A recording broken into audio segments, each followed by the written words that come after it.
Bismillahirrahmanirrahim. Alhamdulillahi rabbil alamin. Wassalatu wassalamu ala sayyidil mursalin Muhammadin al-amin wa ala alihi wa sahbihi wa man tabi'ahum bi ihsanin ila yaumiddin. Amma ba'd. Pada kesempatan kali ini kita akan menceritakan dan membicarakan serta mempelajari kisah yang sangat tragis. Sebuah kejadian yang terjadi pada zaman sekarang. Bukan kisah masa lalu, tapi kisah yang baru terjadi pada tahun-tahun yang lalu, yang dekat dengan tahun kita sekarang. Kisah tentang seorang ulama besar, seseorang yang memiliki ilmu yang banyak, seseorang yang menghafalkan Al-Quran, dan seseorang yang mengarang sebuah kitab spektakuler, sebuah kitab yang dipuji oleh berbagai ulama dari penjuru dunia. Seorang yang namanya selalu membela Islam, yang selalu mencegah dari kemungkaran dan menyuruh kepada kema'rufan dan kebaikan. Seseorang yang dipuji oleh banyak orang pada saat itu. Seseorang yang membela Islam dari orang-orang yang memeranginya, dari orang-orang yang tidak beriman kepadanya. Orang yang begitu hebat ini, yang dikatakan bahwa orang tersebut memiliki ilmu yang sangat banyak, tiba-tiba berubah menjadi seorang ateis, menjadi seorang yang tidak beriman kepada Allah dan tidak beriman kepada Rasulnya Shallallahu Alaihi Wasallam.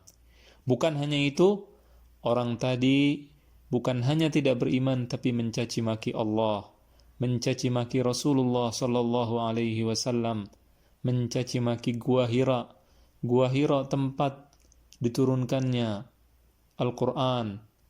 Dia mencaci makinya setelah dia memujinya. Dia juga mengarang lagi sebuah kitab yang menghapus semua kebaikan yang ada pada kitab-kitabnya yang terdahulu. Dia mengarang sebuah kitab yang mengatakan bahwa agama ini hanyalah belenggu, bahwa agama ini tidak akan membuat seseorang menjadi maju.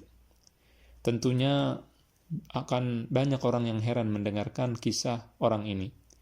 Dan akan banyak orang yang bertanya-tanya bagaimana mungkin seorang yang berilmu, yang memiliki agama yang besar, seorang ulama besar, kenapa dia bisa berubah 180 derajat? Tidak mungkin Allah subhanahu wa ta'ala menzalimi seseorang. Innallaha la yughayyiru ma biqaumin hatta yughayyiru ma bi anfusihim. Sesungguhnya Allah tidak akan merubah suatu kaum sampai mereka sendiri yang merubah diri mereka. Allah tidak akan menzalimi siapapun. Ada satu hal yang kadang-kadang tidak terlihat oleh banyak orang dan hanya terlihat kebaikan dari orang tersebut. Orang-orang tidak mengetahui keburukan orang tadi yang keburukannya tersebut membuat dia berubah dan menjadi pengkhianat yang mengkhianati orang tadi, yang merubah hidupnya dari iman, dari cahaya yang terang benderang menuju kegelapan yang sangat gelap. Ya. Orang tersebut, orang yang akan kita bicarakan adalah seorang yang bernama Abdullah ibnu Ali An-Najdi Al-Qasimi. Abdullah ibnu Ali adalah seorang yang dilahirkan di kota Qasim, daerah Qasim di Buraidah pada tahun 1907 Hijriah, 1907 Masehi.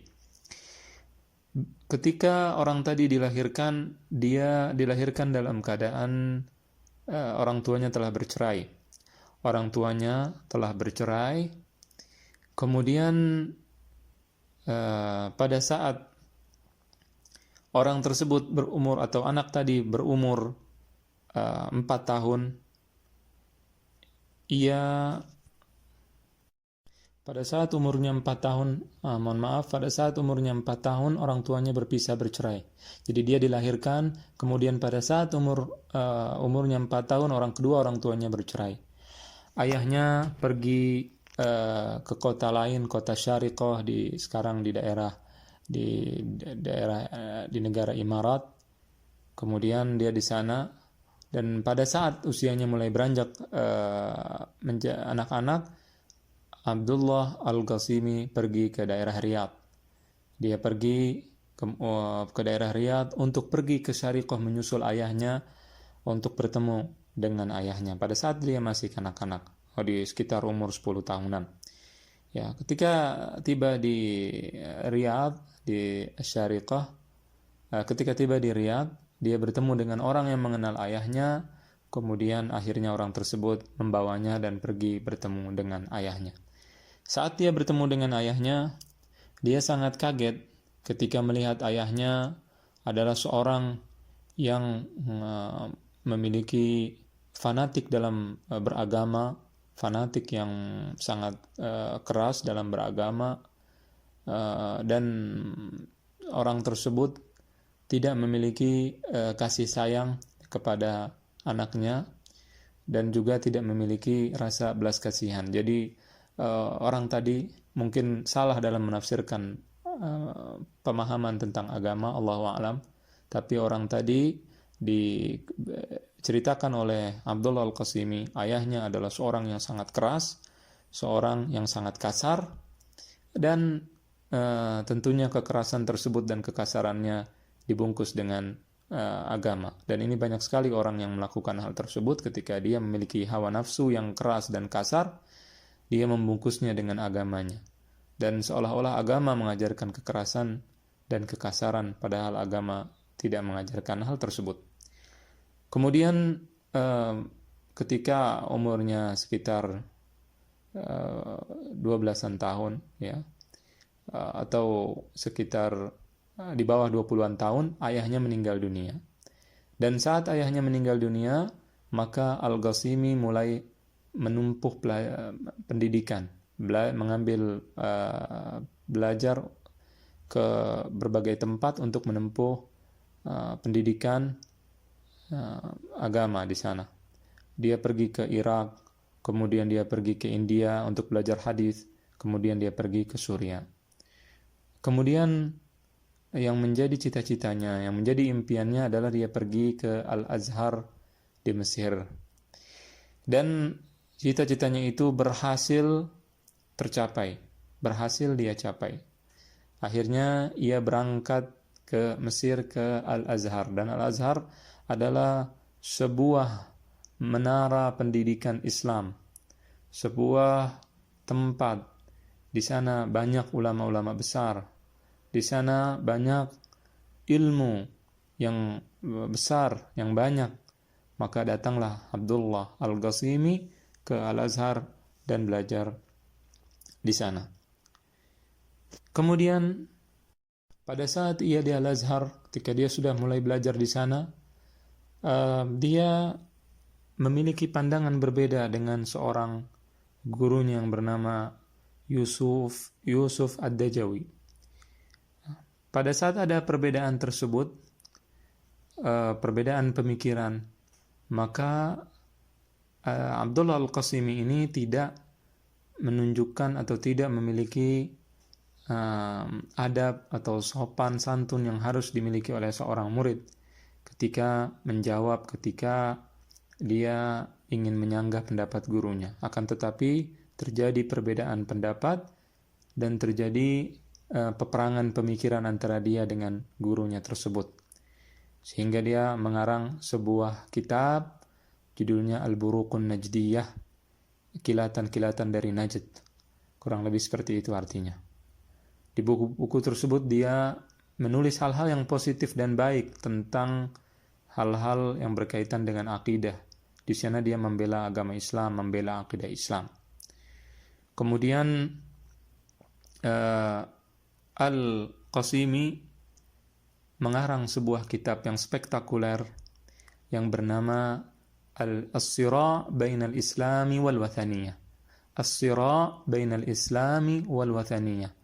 Pertempuran atau pertarungan antara Islam dengan paganisme. Paganisme adalah pagan adalah penyembahan berhala. Ya, jadi arti daripada buku tersebut adalah pertarungan antara Islam dengan penyembah berhala. Buku tersebut ada 2 jilid kurang lebih, ya, dan 2 jilid besar. Kalau tidak salah sekitar 2000-an halaman lebih. 2 jilid.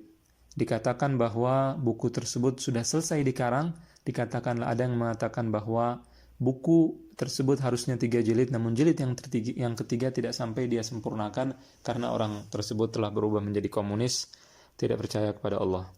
Intinya Al-Qasimi mengarang kitab tersebut, dan kemudian ketika kitab tersebut dikarang, maka kitab ini tersebar di semua tempat dan orang-orang banyak yang membacanya serta mereka memuji sang pengarang kitab tersebut yang bernama Abdullah Al-Qasimi. Orang-orang banyak memuji kitab tersebut. Kitab tersebut sampai dan dibaca oleh kibarul ulama, oleh para ulama besar.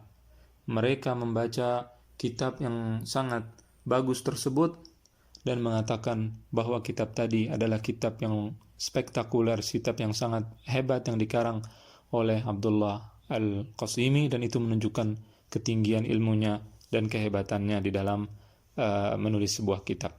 Sampai-sampai seorang ulama yang bernama Abdul Zahir As-Samih, kalau tidak salah, beliau adalah seorang imam Masjidil Haram di Makkah Al-Mukarramah, sampai mengatakan bahwa innal Qasimi, sesungguhnya Al-Qasimi, dafa'a mahral jannah bi kitabihi, sesungguhnya Abdullah Al-Qasimi telah memberikan mahar surga karena kitab tersebut.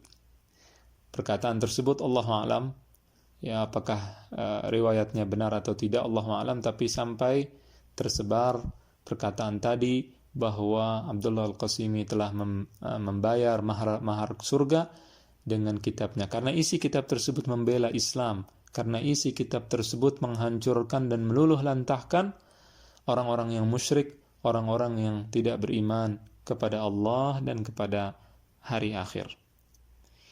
Kemudian Abdullah Al-Qasimi dipuji dalam berbagai syair atau di dalam berbagai puisi-puisi yang memujinya. Salah satu diantaranya adalah perkataan di antara para ulama yang memujinya mengatakan bahwa yaqulul haqqu la yakhsha malaman wa dhalika 'indahu ni'mal mata'u. Dia mengatakan, Al-Qasimi mengatakan kebenaran, tidak takut celaan siapapun, karena itu baginya adalah sebaik-baiknya hal, sebaik-baiknya perkara. Sira'un baina islamin wa kufrin yaqumu bihi al-Qasimi syuja'u, pertarungan antara Islam dengan kekafiran yang dilakukan oleh Al-Qasimi yang sangat berani. Jadi perkataan sira', pertarungan di sini adalah untuk memuji kitabnya yang tadi saya katakan yang bernama Sira'un bainal Islam wal Wathaniyah, pertarungan antara Islam dengan paganisme. Kemudian dikatakan laqad ahsanta fi raddin 'alaihim wa ji'tahum bima la yustata'u. Engkau telah melakukan suatu perbuatan baik saat engkau menulis kitab tersebut, dan engkau telah membuat sesuatu yang tidak ada yang bisa mengalahkanmu dan mendatangkan kitab seperti itu. Ini adalah pujian yang luar biasa untuk Abdullah Al-Qasimi. Kemudian tiba-tiba Al-Qasimi, tentunya Al-Qasimi memiliki banyak sekali kitab, mengarang banyak kitab, bukan hanya satu kitab tadi. Beliau mengarang kitab Al-Buruqun Najdiyah fi Iktisah Al-Dhulumatid Dajawiyah. Kitab lainnya dia mengatakan Syuyukhul Azhar wa Ziyadah fil Islam. Kemudian dia mengarang kitab Al-Faslul Hasim Bainal Wahabiyyin wa Mukhalifihim. Kemudian dia mengarang kitab Mushkilatul Hadits Nabawiyyah wa Bayanihah, dan lain-lain. Kitab-kitab yang dia karang selama dia masih menjadi seorang muslim. Kemudian tiba-tiba orang tadi berubah menjadi orang yang mulai memiliki keraguan tentang agamanya. Dia mulai mengarang kitab lain yang menghapus, yang menjawab tulisan-tulisannya sendiri pada saat dia masih menjadi seorang muslim. Dia mengarang kitab-kitab lain, yang kitab-kitab lainnya membatalkan kitab-kitab yang terdahulunya. Kitab-kitab yang isinya adalah kekafiran, ya, kemunafikan, kefasikan, dan peperangan yang sangat sengit kepada Allah dan Rasulnya dan kepada umat Islam. Dia mencaci maki Gua Hira, dia mencaci maki Al-Quran, dia mencaci maki Rasulullah SAW, dia mencaci maki malaikat, dia mencaci maki semua umat Islam, dia mencaci maki orang Arab, dan sebagainya, dan sebagainya. Na'udzubillah minal hauri ba'dal kaur. Na'udzubillah minal al-ghiwayati ba'da al-hidayah. Na'udzubillah, kita berlindung kepada Allah dari kesesatan setelah mendapatkan hidayah dan petunjuk. Ini seperti yang dikatakan oleh Nabi kita sallallahu alaihi wasallam, inna akhwafa ma akhafu alaikum, sesungguhnya yang aku paling takuti pada kalian adalah rajulun qara'al Qur'an, orang yang membaca Al-Qur'an, yang menghafalkan Al-Qur'an, yang mengerti Al-Qur'an, hatta idza ru'iyat bahjatuhu alaihi wa kana rid'an lil Islam insalakha minhu wa nabadahu wara'a dhahrih. Ketika dia sudah mulai terlihat baik dengan Al-Quran tersebut, sudah mulai terlihat indahnya dirinya dengan Al-Quran yang selalu ia bawa, yang ia pelajari, dengan hadis-hadis yang ia pahami, dengan perkataan para sahabat Rasulullah sallallahu alaihi wasallam dan ahlul baitnya yang selalu dia bawa, dan menjadi seorang pembela Islam, tiba-tiba dia insalakha minhu. Insalakh artinya adalah seperti ular yang mengelupas, yang mengganti kulitnya, yang berubah dari seorang muslim berubah menjadi orang yang tidak beriman kepada Allah, dari seseorang yang tadinya mendapatkan hidayah, yang berjalan di atas hidayah, kemudian dia berubah berjalan di atas kesesatan. Kemudian wanabadahu wara'a dhahrih, kemudian dia melemparkannya di belakang punggungnya. Na'udzubillah, thumma na'udzubillah. Allah berfirman, wa nuqallibu af'idatahum wa absarahum kama lam yu'minu bihi awwala marrah. Dan kami bulak-balik hati mereka dan juga akal mereka, pemikiran mereka, mata mereka, kama lam yu'minu bih, sehingga mereka tidak seperti orang yang tidak pernah beriman, tidak pernah merasakan keimanan. Tadinya mereka beriman, kemudian mereka berubah menjadi tidak pernah merasakan keimanan, seperti seolah-olah seperti itu. Na'udzubillah. Jadi dia mengarang sebuah kitab yang berjudul Hadhihiyal Aghlal. Ini adalah belenggu, dan yang dimaksud dengan ini adalah agama. Jadi dia mengatakan bahwa agama adalah belenggu. Agama ini adalah belenggu. Itu yang dia karang setelah dia mengarang kitab yang membela Islam, kemudian dia mengarang kitab yang memerangi Islam. Dan bukan hanya satu kitab, tapi banyak sekali kitab-kitab yang dia karang. Di antara perkataannya, atau di antara, saya akan nukilkan beberapa perkataannya tentang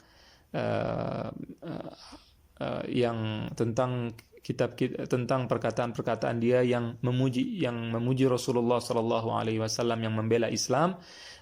Dia mengatakan tentang Gua Hira, dia mengatakan fakana syu'a'ul habitu wal Islam. Dia mengatakan yuqimu fi dzalikal ghari rajulun la karrijal. Tinggal di dalam gua tersebut seseorang yang tidak seperti orang-orang lain, seorang laki-laki yang tidak seperti laki-laki lain. Yahmilu nafsan la kal anfus, dia memiliki jiwa tidak seperti jiwa-jiwa yang lain. Wa qalban la kal qulub, dia memiliki hati yang tidak seperti hati-hati yang lain. Fakana syu'a'ul habitu huwal Islam, cahaya yang turun di dalam gua tersebut adalah Islam. Wa kana al-gharu huwa Hira, dan gua tersebut adalah Gua Hira. Wa kana hadzal rajulu huwa munqidhul insaniyah, dan orang tersebut adalah seseorang yang menyelamatkan manusia. Al-akbar min kabwatiha Muhammad ibn Abdullah sallallahu alaihi wasallam, huwa munqidhul insaniyatil akbari min kabwatiha. Dia adalah seorang laki-laki yang menyelamatkan manusia, penyelamat besar manusia dari kehancuran mereka, dari kejatuhan mereka, yaitu Muhammad, Rasul kita sallallahu alaihi wasallam. Ini adalah perkataannya sebelum dia murtad, sebelum dia berubah menjadi orang ateis, sebelum dia berubah menjadi orang yang tidak beriman kepada Tuhan, sebelum dia menjadi seorang komunis. Kemudian dia mengatakan di dalam kitabnya Mushkilatul Ahaditsin Nabawiyah, dia mengatakan dalam kitabnya masalah-masalah dalam hadis Nabi sallallahu alaihi wasallam, ya, dia mengatakan, Allahumma inna nas'aluka al-iman wa at-tuma'ninah. Ya Allah, aku memohon kepadamu iman dan ketenangan hati. Wa na'udzubika Allahumma minasy-syakki wal hayrah. Dan ya Allah, aku berlindung kepadamu dari keraguan-raguan dan dari kebingungan. Wa nuhdi laka atammal hamdi wath thana. Dan kami memberikan kepadamu ya Allah puji-pujian yang sempurna. Fahadha bayanun li ahadits sahihatin ashkalat ala kibaril ulama. Ini adalah keterangan tentang hadis-hadis sahih, hadis-hadis yang benar berasal dari Rasulullah yang tidak dipahami dan sulit untuk dimengerti bagi para ulama besar. Dia sekarang membicarakan ulama besar. Fa'ajjala fariqun fakadzabaha. Kemudian sebagian kelompok dari ulama tersebut mendustakan hadis tadi. Waraddaha wa tahamala 'alaiha. Kemudian menolaknya dan tidak menerimanya. Fajarra al-'ammah wa ashbaha al-'ammati 'ala an yukadzibu kullama lam yuhitu bi'ilmihi. Dan perbuatan mereka itu membuat orang-orang awam dan orang-orang yang seperti orang awam untuk mendustakan semua yang tidak mereka pahami dan semua yang tidak mereka miliki ilmu di dalamnya. Fazada kalamuhu ahla syakki syakkan waribatan. Kemudian perkataannya menambahkan orang yang punya keraguan menjadi tambah ragu dan menjadi tambah tidak beriman. Wa dhalla fariqun fi syakki wal hayrah. Dan sebagian kelompok tersesat di dalam keraguan dan di dalam kebingungan. Faraghiba 'anid din. Kemudian dia membenci agama. Wa awghala fi syahawati wal maladzat. Kemudian orang tadi terjebak di dalam syahwat, di dalam hawa nafsu.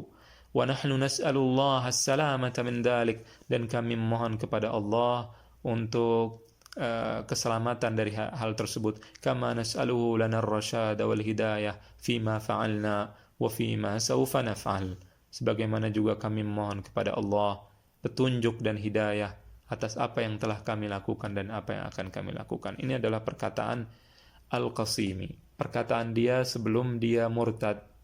Dan kalau seandainya dia memohon kepada Allah dengan hati yang benar, yang tulus, yang ikhlas, maka Allah akan mengabulkan. Namun kita nanti akan lihat apa yang menyebabkan Al-Qasimi merubah pendapatnya.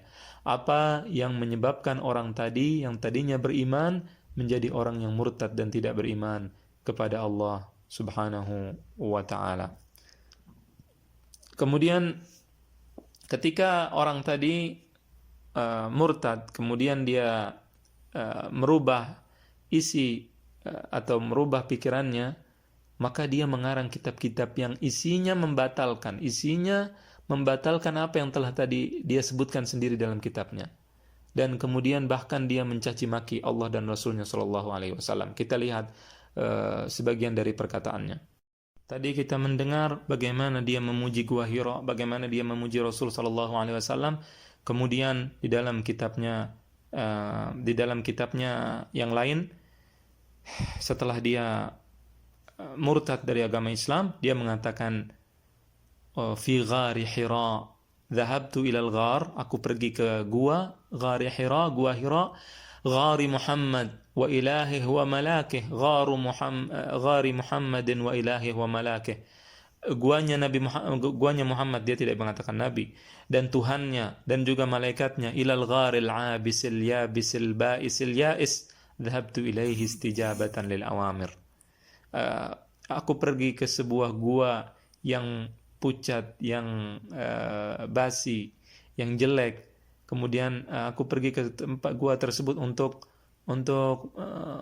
menjawab perintah. Dakhaltul ghar, aku masuk ke dalam gua tersebut. Dakhaltu, aku masuk ke dalamnya. Sudimt, aku tercengang. Aku dhuhilt wa fuji'at. Aku khajilt, aku malu. Khajiltu min nafsi, aku malu pada diriku sendiri. Wa qaumi, dan kaumku. Wa dini, dan agamaku. Wa tarikhi, dan sejarahku. Wa ilahi, dan Tuhanku. Wa nabi, dan nabiku. Wa min qiraati wa mahfudati, dan dari bacaan-bacaanku dan juga dari hafalan-hafalanku. Ahadha huwal ghar, apakah ini adalah gua? Apakah ini gua Hira? Huwa alladhi laja'a wa ikhtaba'a fihi al-ilah kullat tarikh.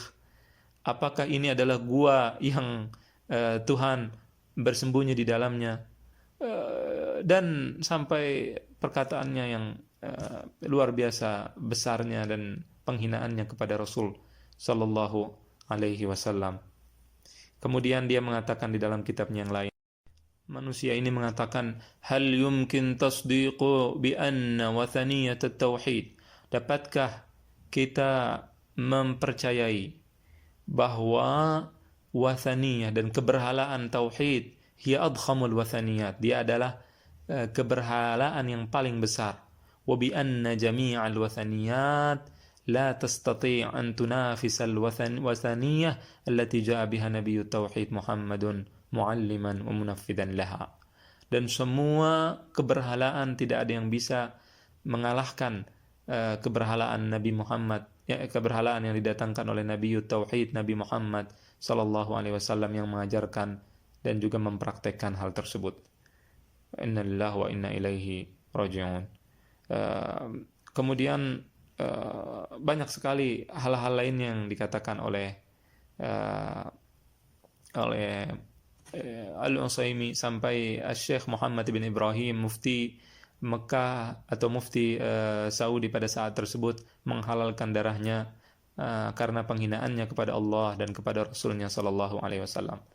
Sekarang kita berpikir, kemudian kita melihat di dalam kehidupan Al-Ghazimi ini apa yang menyebab orang tersebut berubah. Tadi saya katakan bahwa tidak mungkin seseorang itu dirubah oleh Allah begitu saja tanpa ada sebabnya. Pasti ada sesuatu yang menyebabkan dia berubah. Ketika diperhatikan dengan seksama, ternyata orang-orang yang mengenal orang ini mengatakan bahwa dia adalah seseorang yang sangat sombong, memiliki sifat sombong yang luar biasa. Dan ini terjadi bukan setelah dia murtad dari Islam, tapi sebelum dia murtad dari Islam. Makanya dia ketika mengarang kitab-kitabnya yang spektakuler, yang memang bagus, yang memang isinya ilmu, akan tetapi dia mengarang kitab tersebut, kemudian menuliskan beberapa bait, syair, dan puisi. Di antara bentuk puisinya yang diprotes oleh para ulama yang membaca bukunya dan menasihati dia supaya tidak menuliskan hal tersebut. Memang tulisan tadi sempat dihapus dari buku-bukunya yang masih dia tulis pada saat dia masih muslim, dihapus, tapi dia sempat menulis perkataannya, walau annama indi minal ilmi wal fadli yuwazza'u fil afaqi aghna 'anir rusli, na'udzubillah. Dia mengatakan kalau seandainya aku memiliki ilmu yang aku miliki dan juga keutamaan yang aku miliki dibagikan di seluruh tempat, maka semua ilmuku ini akan cukup melebihi, cukup menggantikan para rasul, para nabi. Jadi ilmu dia katakan mencukupi dan membuat para nabi, ilmu dia itu lebih cukup dari adanya para nabi. Yang mungkin inilah yang membuat dia mendapatkan hukuman yang begitu berat dari Allah Subhanahu wa taala. Kemudian dia menulis juga perkataannya, dan ini sebelum dia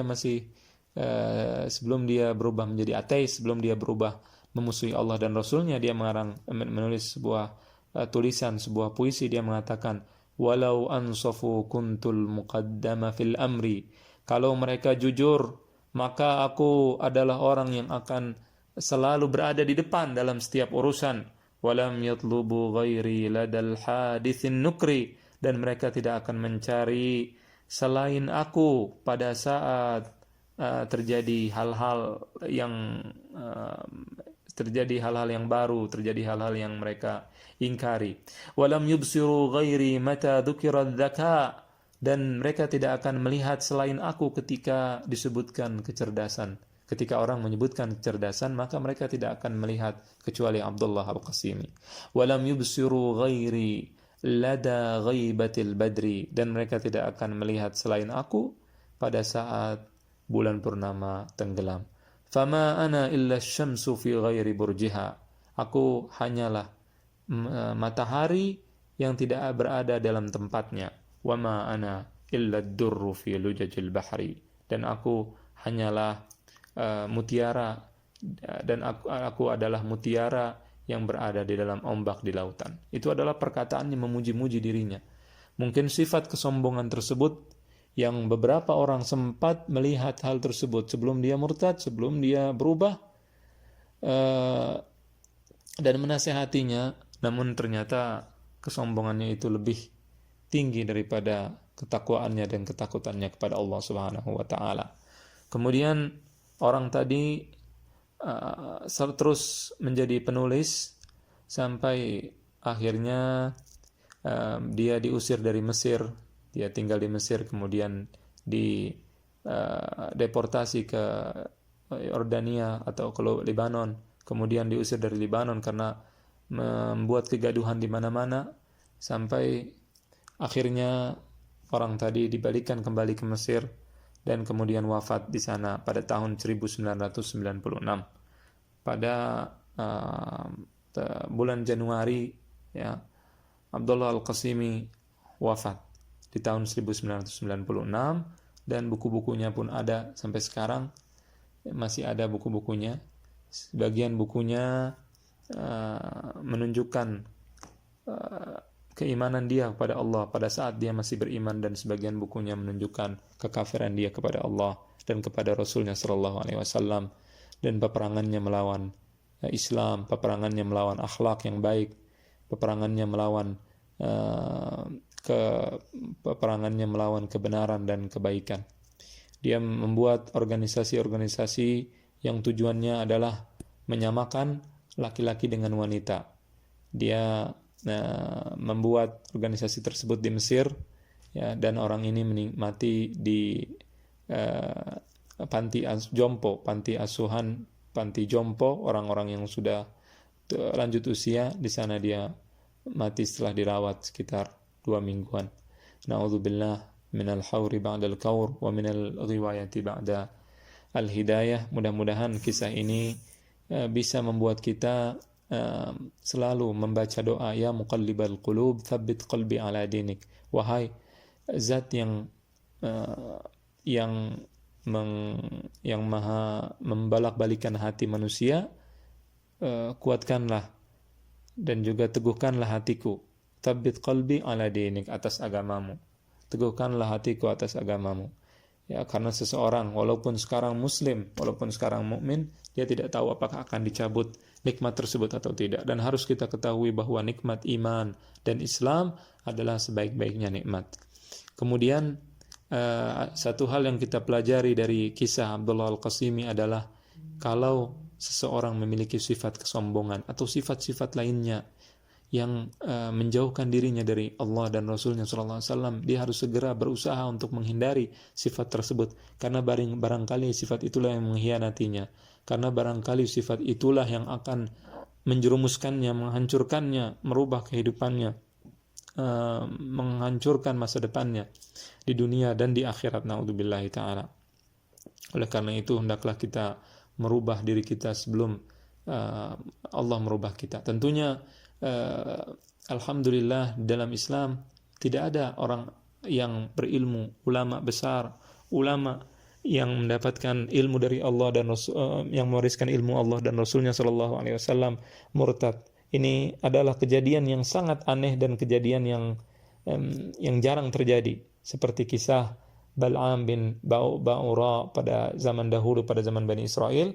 Ini hanya terjadi sedikit, ya, tidak seperti orang-orang yang beragama lain, orang beragama Kristen, para ilmuwan mereka, para pendeta mereka, para ulama mereka, banyak yang masuk Islam karena mengetahui kebenaran Islam. Namun kebanyakan orang yang keluar dari Islam, bukan kebanyakan tapi hampir semua yang keluar dari Islam, mereka mencari kesenangan kehidupan dunia.